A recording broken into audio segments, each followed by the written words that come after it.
Hello, my name is Mark Muswoka, and this is my 4-4 visual thinking presentation. The essential question I'm doing is what motivates change, and how can we determine when a cause is worth fighting for? And this question can be answered by the usage of passages from Macbeth, Persepolis, To a Mouse, and a KQED article called What Does It Look Like to Stand Up for What's Right? Macbeth by William Shakespeare is a tragical play depicting the physical and psychological effects of ambition on people who seek power.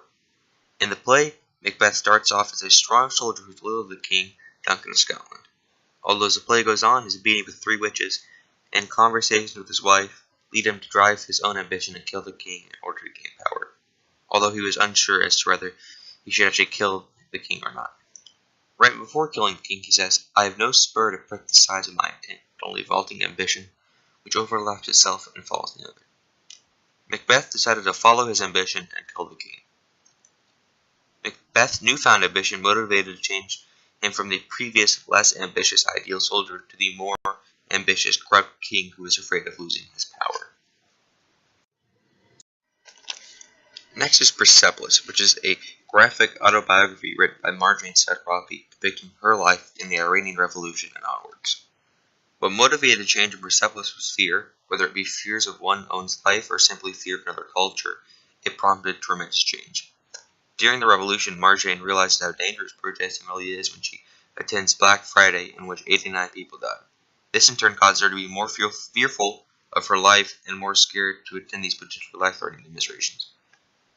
Later on, after the fall of the Shah, Marjane is more closely associated with Western culture, and she attends a group of women, including her mom, who are protesting the veil, which turns violent as the women were attacked. This changes Marjane again, as she is even more fearful, and she decides to never go to another demonstration. Additionally, after the revolution,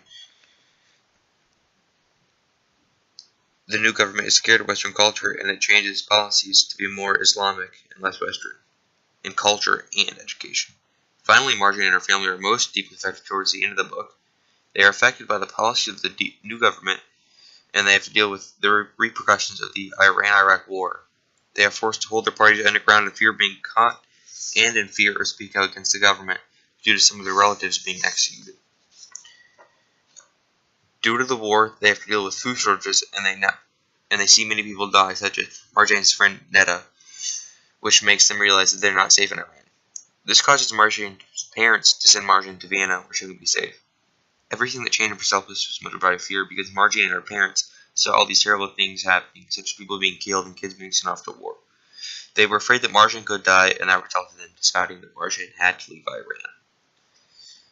Since Marjane left Iran, she was not able to see her parents, although she was now safe.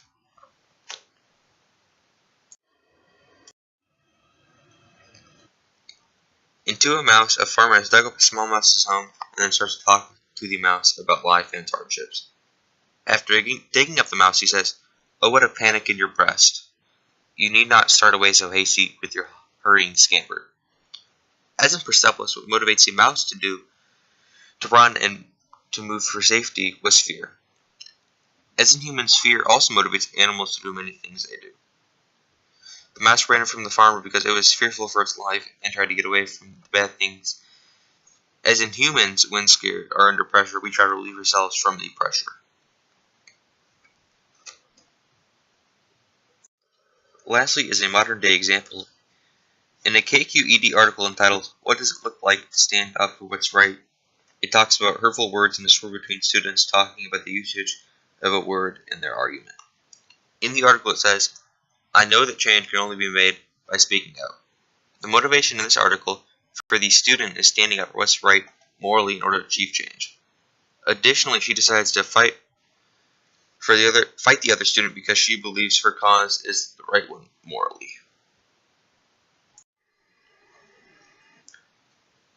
So what is my overall answer to the essential question, what motivates change? How can we determine when a cause is worth fighting for? What motivates change for all of these is emotion and desire. What motivated change for Marjane and the mouse was fear of something happening to them, and they wanted to get away from it in order to be safe. While Macbeth, his ambition drove him his desire to become king, which changed from a good soldier to a corrupt monster.